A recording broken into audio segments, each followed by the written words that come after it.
It turns out Meghan Markle is not even enough of a draw to sell 300 seats. Not that we're surprised. The more we are learning about this retreat, the shadier it's getting.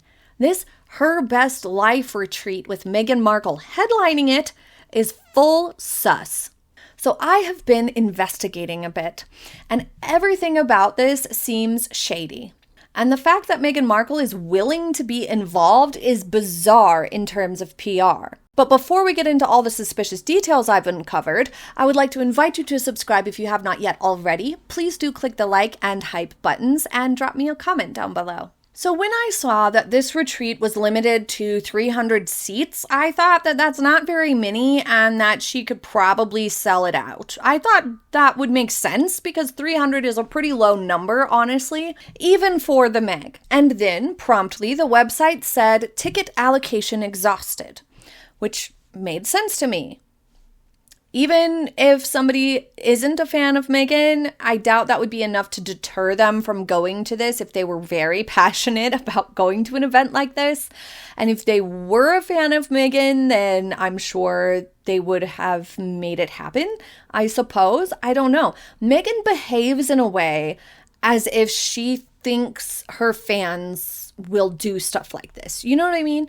She seems like she's very confident that 300 people would pay $3,000 to do this event, even though she's barely involved at all. But then many people reported to social media and various channels that they're still being contacted to fill the spaces. So they have not sold out the 300 seats. The fact that there are still people getting emails that they should buy their ticket and reserve their spot for them and a friend is a big deal and shows that there's not just a couple of seats left.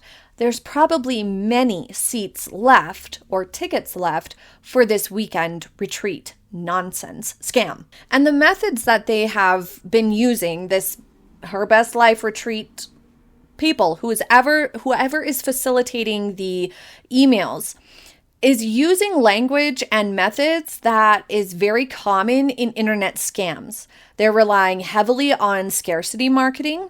They ask you to fill out an interest form or application, which is kind of weird. If I'm paying thousands of dollars for something, well over double what a vacation to the same place would have cost independently, then I would not take kindly to being screened, personally.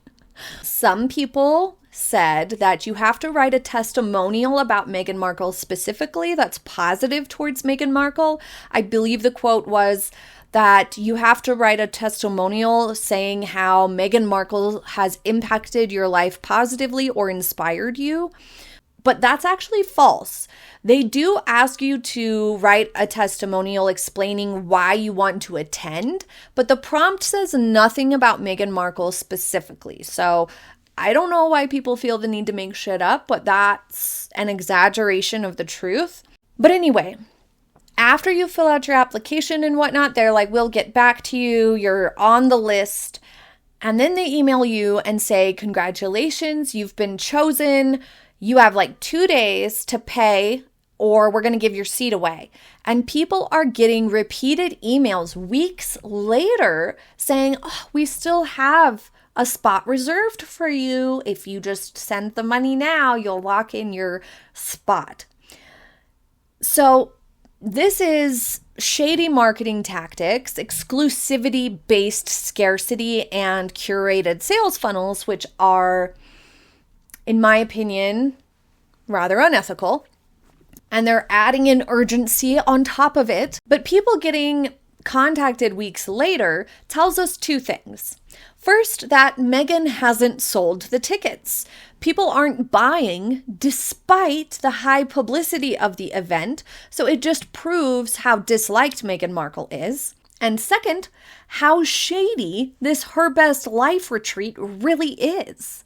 Because to employ so many scammy marketing tactics that are borderline unethical so obviously and shamelessly is super shady.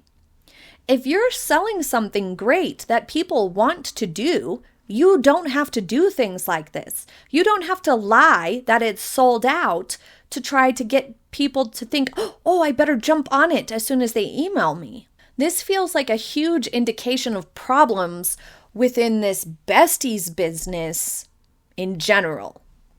So I looked into it further. Turns out there is shady stuff going on.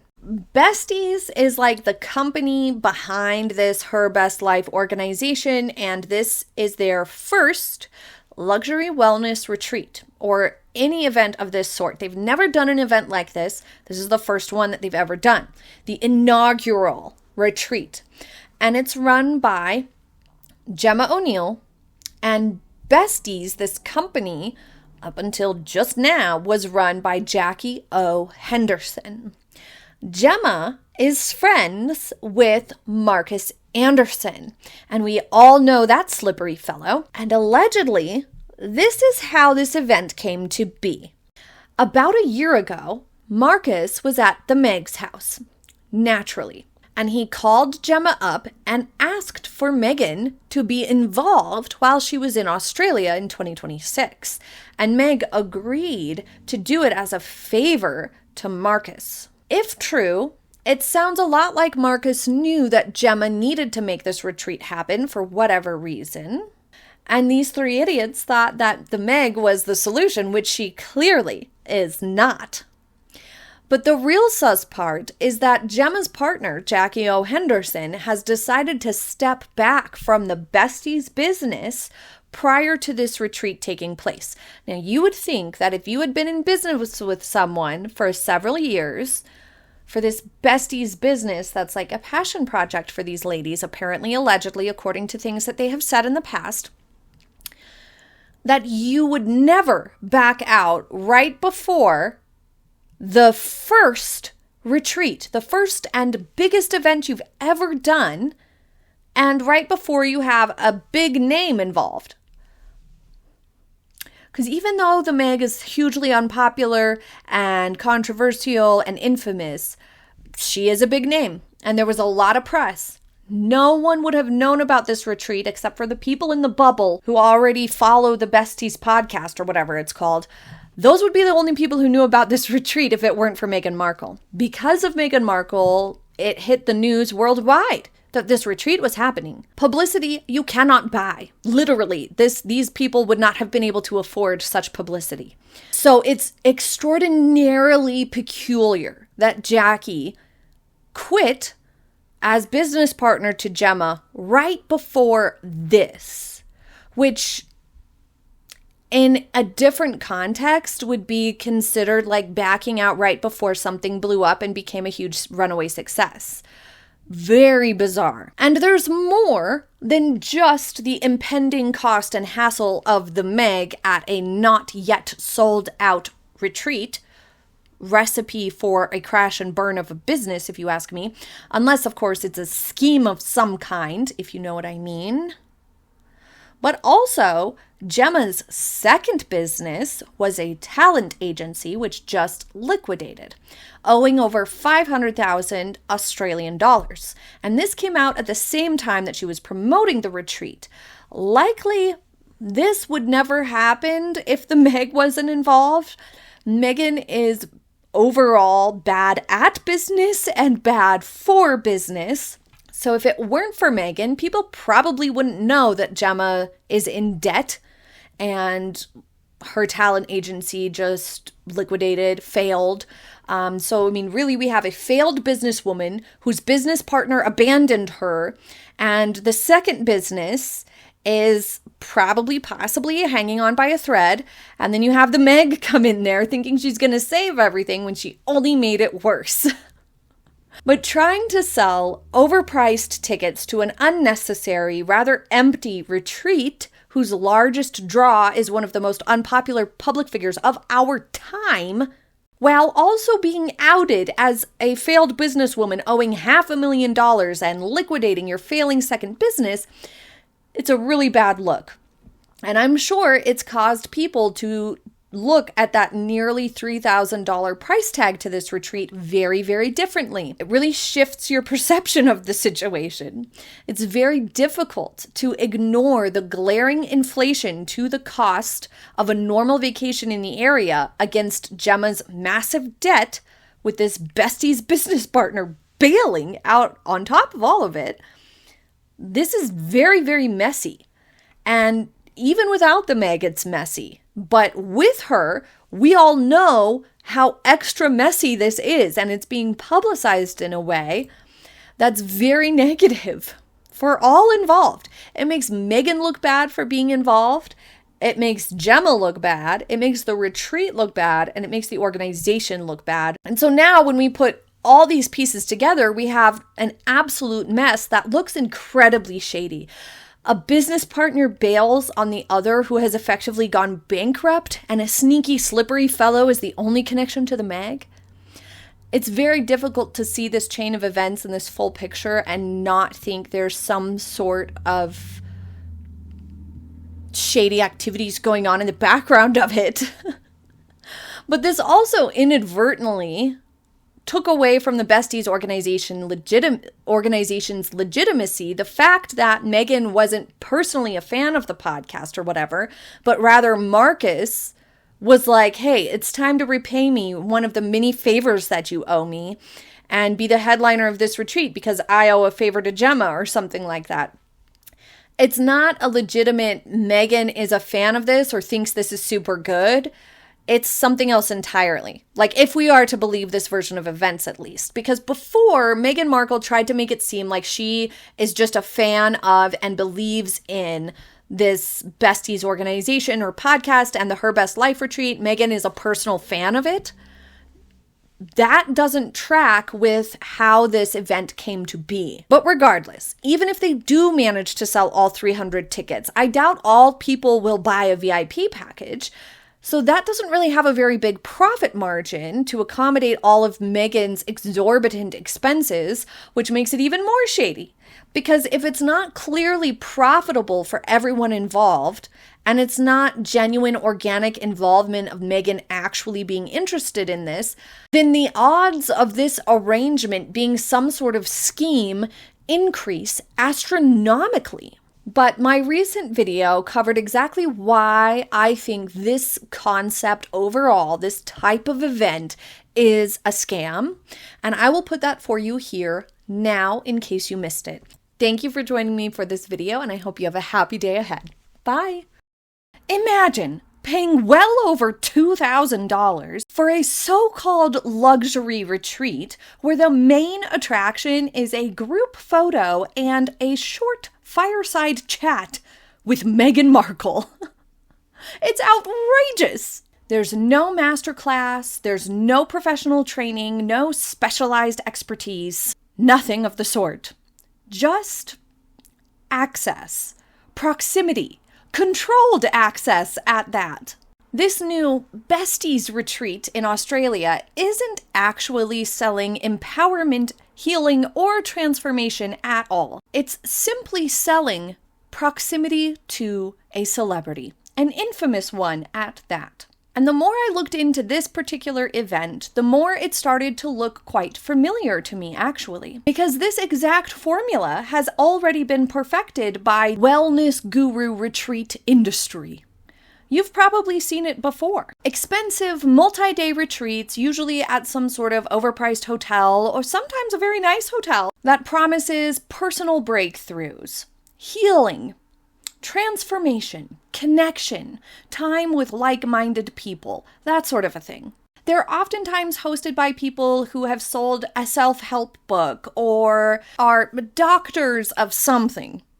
Or sometimes even like meditation, spiritual guidance sort of a people. These types of people oftentimes do these types of things. And the pitch is always the same. Exclusive access, life-changing conversations, a limited number of seats, and a price tag in the thousands. But here is the key difference. Those gurus at least claim to be teaching something. In this case, though, the entire draw appears to be the Meg herself. The ethics are questionable on both sides of the coin, though. Hi everybody, I'm Beebs Kelly. Welcome back to another video. Please do excuse me. I am still dealing with a really severe injury to my upper back, so I still have my pillow. I still am wearing my zip front things. I had some help with my hair today, though. So I do apologize for the casual vibe. And as always, before we begin, I would like to invite you to subscribe if you have not yet already. Click the like button, hype this video if you would like to, and leave me a comment down below. So I have always been quite fascinated by branding and marketing, mainly because it rarely works on me. But I first noticed this and started to notice marketing specifically, in general, out in the world, because my friends would fall for a product after seeing a commercial or an advertisement. They would instantly want whatever that product was, and I almost never had the same reaction or feeling. I still almost never feel that way after seeing an advertisement of any kind. But I found it peculiar, and my curiosity was piqued when I noticed people around me sometimes would. And the more that I have learned about marketing psychology, the less it has worked on me. I'm definitely not easily sold on anything or anyone, but I like that. And it allows me to really look at products or things or services and strip away the branding, the packaging, the marketing, the sleek catchphrases, or the polished presentation that they're putting out there, and see what's actually being sold behind it all. So that's exactly what we're going to do today. We're going to strip away all of the marketing floof around this stupid girls trip self-help scam that the Meg is involved with. We're going to see what's actually being sold here, what this is actually about, the motives, the consequences for Meghan Markle's image, and the ethics behind this whole thing, and things similar to it. Because this is an industry that I have always had a little bit of beef with. Anytime I see someone who's selling access in this way, I personally find it rather irritating. My personal opinion is that it's almost always a scam and that it's taking advantage of people. I find it particularly peculiar when it's oriented around any form of self-help or wellness that connects to emotional or mental well-being, physical health, anything of that nature, anything spiritual. I find it to be particularly questionable and oftentimes quite unethical in these self-help spaces specifically. Because in my opinion, if someone is following you on the internet or reading your books or is a fan of you, and you engage in a self-help sort of seminar or something of that nature, a conference, a retreat, then those people are genuinely wanting and seeking help and trying to get better in some way, shape, or form. And for people like Meghan Markle or people who claim to be experts in these spaces to sell access and retreats like this, I just think it's unethical. That's my personal opinion. But let me be very clear. There is a big distinction between selling access like the Meg is doing and lectures or book tours or things of that nature. Really what the key difference comes down to that can expose whether someone is delivering value in this way that is necessitated by in-person events versus just a cash grab like Meg is down to the content itself. For example, an academic touring to different conferences or events, giving their lecture at seminars, things like that, in person allows them to reach a wider audience, gain exposure, network with other people who are in the same field as them, and provide Q&A to enhance the education that they're trying to deliver. Something like a book tour can also be compared similarly, that even though one of the goals of a book tour is to boost sales and drive exposure, publicity, things like that, it still does deliver value to the audience by way of a Q&A for fans or aspiring writers as well. It also is something that, having a signed copy can be very meaningful to some people. But none of these types of things apply to the Meg here, nor to other self-help gurus who do these sorts of wellness retreats. Meghan is not delivering any value. Ergo, this is a sycophantic situation, which to me means she is taking advantage of people, the very small number of fans that she has, as delusional as they may be, as mistaken as they may be. I really dislike this type of behavior from privileged people. Someone like Meghan Markle does not need to charge thousands of dollars to tell people about her bland, normal, average existence that we only know about because of who she married. This is very similar to people online who are selling their programs or their advice or even books that they've written that oftentimes don't actually have much in the way of real expertise in their field. They're not a part of any specific academic groups, typically. They're usually very self-promoting and oftentimes spiritual or pseudoscience in nature. And they take advantage of people. They just do. I can't see it any other way. Promising that this specific trip or retreat or seminar will turn around their lives or be the meditative reset that you need to really have some breakthrough in your manifesting, that you need to do this in order to feel better or be healed or whatever. That for thousands of dollars, the solution, the correct solution for you is to go on this retreat, this trip, and gain some degree of access to someone or a small group of people and do it this way, as if the proximity is going to do anything for you and that you're going to have some sort of transformative experience and leave there and everything is going to be so different for you as compared to just reading the book or listening to their podcasts. I mean, it's just insanity. And I'm dismayed at these types of things. I really, really am. Because unless you have that type of disposable income and it just seems like a fun thing to do, it's plain and simple taking advantage of people. In this case, the Meg's small number of fans and anyone who believes their claims of what they're selling, she's taking advantage of them. And I don't think that's nice. But before we get any further, let's just take a look at the facts of what exactly this trip is. They are promoting this Besties retreat as a luxury women's empowerment retreat. And let's just stop right here. You don't need a retreat or anything luxury for that matter to empower yourself. Empowerment comes entirely from within, and spending money on yourself does not lead to empowerment. It also doesn't lead to confidence. Anything that costs money, quite frankly, delivers zero empowerment of oneself, you could argue. The only person empowered by this specific retreat is the Meg, her ego, and her bank accounts. It's called the Her Best Life Retreat, which I hate. There is no one-size-fits-all to a best life for any woman, so this is a scam. I'm all for self-help, don't get me wrong. I don't think all self-help is a scam. I don't. I think that it's an important industry in a lot of ways, but I also think it's one that's easily abused and manipulative.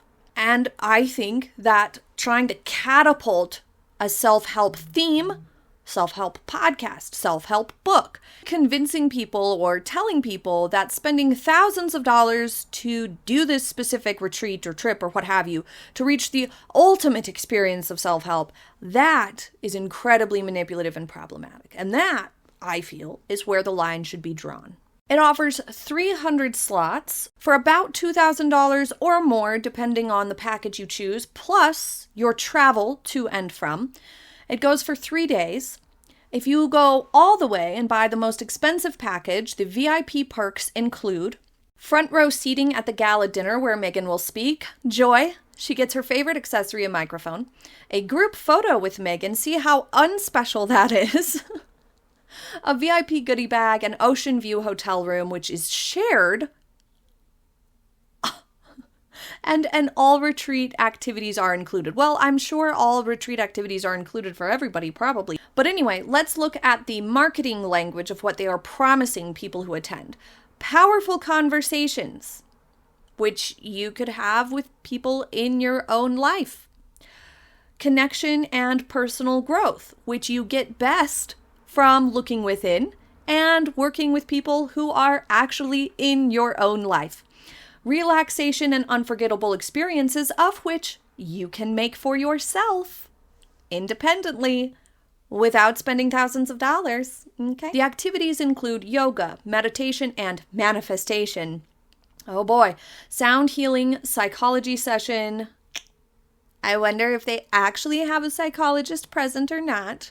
A gala dinner, a disco party, cringe, fireside style conversation with Meghan. Oh dear. The central attraction of the weekend is essentially this single conversation event with Meghan, which will probably be capped at like an hour, maybe 2. So what exactly is this selling when we strip away language like powerful conversations? Intentionally vague, by the way. So what they're really trying to say behind that sort of language is a promise of better manifesting powers, perhaps? How exactly would Meg impart that? Having a dad who gets you a roll-on Suits, that's not necessarily manifested now, is it? Marrying a prince? Was it stalking or was it manifesting? Maybe it was both. Having millions at your disposal to try to write a book that no one bought. Or to try to do podcasts twice and have them both canceled. To try to do a cooking show that was panned and then canceled. To try to launch a business that is failing and can't even turn enough profit to keep Netflix interested. Netflix! I know they're a big conglomerate, but they have really low standards. She hasn't succeeded at anything, and she has nothing to bring to the table here. And I would argue the majority of the things that she has tried being unsuccessful just shows that she is not very successful in the way of manifesting or meditating or living with inner peace or any of that. Because if so, you would think that you would have a lot more positive feedback than what Meg has had.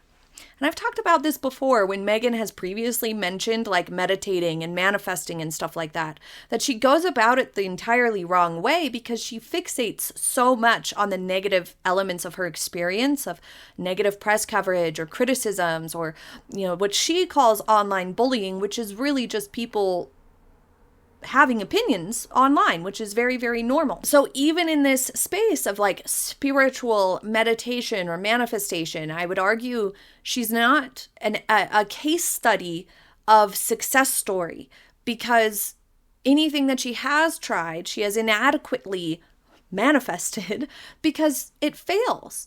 And anything that she has experienced, she has failed at manifesting it into a positive or meditating through it and not having it affect her because she's always expressing her negative feelings and opinions from these circumstances and situations that she puts herself in. Moving on. The product of this retreat, what it's selling, is not knowledge, healing, or transformation. It's selling the product of proximity to a celebrity, plain and simple. Paying more money means you're sitting closer to Meghan. Paying more money means you get to be in the group photo. Paying more money means you get to be part of this fireside chat.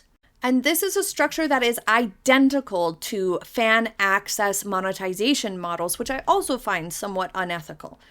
Here, though, we have this promise of transformation. The marketing really emphasizes personal growth, healing, and empowerment, and the language is intentionally vague behind that to, provide themselves a loophole to not have anybody dissatisfied say, hey, I didn't walk away from this feeling empowered at all.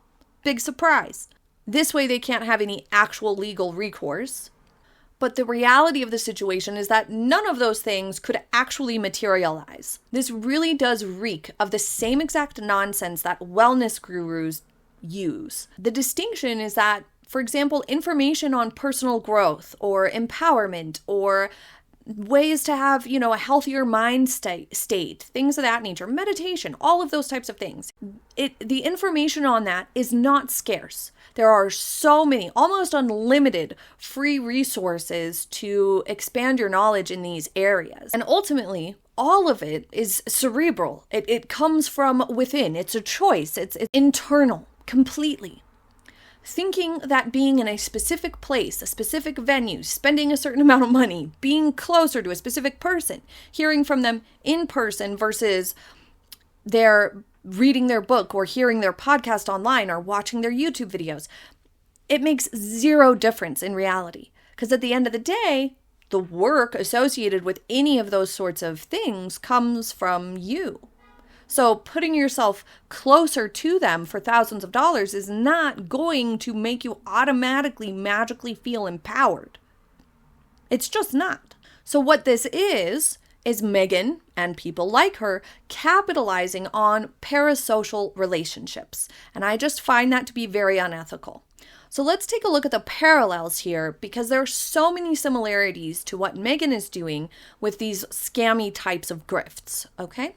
So the shared tactics that we can see is mainly the promise of transformation, marketing that emphasizes that personal growth, the healing, etc., and keeping that language vague on purpose. Scarcity, having a limited number of seats available and having exclusive VIP tiers. This encourages people to buy the tickets and think less about it and put less thought into it because they think it's going to run out of space, so they act quicker. Or it also can make them eager to buy for the next event just in case, so they don't lose their chance. Premium pricing. These types of retreats almost always cost thousands of dollars. It's not the same as like a conference that has lots of different people lecturing on a specific sort of academic thing, or somebody who is an academic or has a book tour or something like that happening, where you're buying tickets to a smaller event and it's more affordable. It's not the same at all. There's oftentimes also an element of experimental framing, things like yoga and meditation and healing sessions, community bonding, manifesting, things that don't have any real reason to be incorporated besides a lifestyle choice. There's nothing behind it that's like demonstrating a reason why you need to come in person to see these things or do these things versus finding a resource that's more affordable closer to where you are. There's also the emotional appeal. Women reconnecting, personal breakthroughs, empowerment narratives, powerful conversations. Using these types of high emotional value language imparts an impression to an audience that it's going to be more meaningful than it really is. The reality of these types of retreats is oftentimes that it's a lot less glamorous than it seems. It doesn't feel like you're getting a good bang for your buck, and people oftentimes leave disappointed or thinking that they missed something. So what we see here is Meghan Markle devolving before our eyes. She got so close to being so famous, and then she ruined it for herself. She collapsed her opportunity, her potential. And we've seen it play out with other people before too. People who got a little bit of fame or a little bit of, recognition for something, and then kind of took 10 steps ahead and wanted a certain vision for their life all of a sudden that they hadn't quite earned or hadn't quite gotten there yet. And they rushed it, and then they lost it. And that's exactly what we're seeing play out here. Meghan Markle got almost what she wanted, which was worldwide fame and adoration. And now, as she has lost all of that, she is desperately trying all sorts of things to where now she has stooped down to this selling access format. This just shows how far her star has fallen, and her end goal could only be to do motivational speaking or something of that nature. It's embarrassing, and it's so obvious at this point. She's been rejected in everything that she's tried. It's immature and narcissistic, and ultimately she's taking advantage of people. She's willing to rip people off to feed her ego and try to feel important, and to try to do something, anything. Because at this point, she has nothing left on her plate. It's so low. Like, just think of the contrast of, say, like an athlete, somebody who maybe won gold at the Olympics. Even if they don't have a background in self-help or motivational speaking, they can be a guest speaker at an event or seminar that is oriented around self-improvement because they can still deliver immense value by sharing their story, explaining the grit and mental fortitude and emotional challenges and determination that it took to accomplish what they did. There's value in hearing and them sharing their methods that they relied upon to accomplish something great. Meghan has none of that to offer people. This is her last hope to somehow become a strange version of Tony Robbins so she can at least hear herself talk for money. The big problem with this is that it does take advantage of people, and it is incredibly misaligned with charity work or philanthropy or humanitarianism or anything of that sort. It's nearly the opposite, quite frankly. In fact, Meghan doesn't even exemplify the values that this Her Best Life group peddles, okay? The Meg is not empowered. She has used people and used Harry and the status that he has to get where she is. She's not famous or infamous on her own merits at all. She's famous because of who she married. And she doesn't appear to be living her best life. She appears to be chasing fame that she had handed to her and then proceeded to screw up. Megxit happened because Harry and Meghan were pissed off that Meghan was not getting exclusively positive press. And she wasn't getting public adoration. That is why Megxit happened. She wasn't getting the public love that Princess Diana did.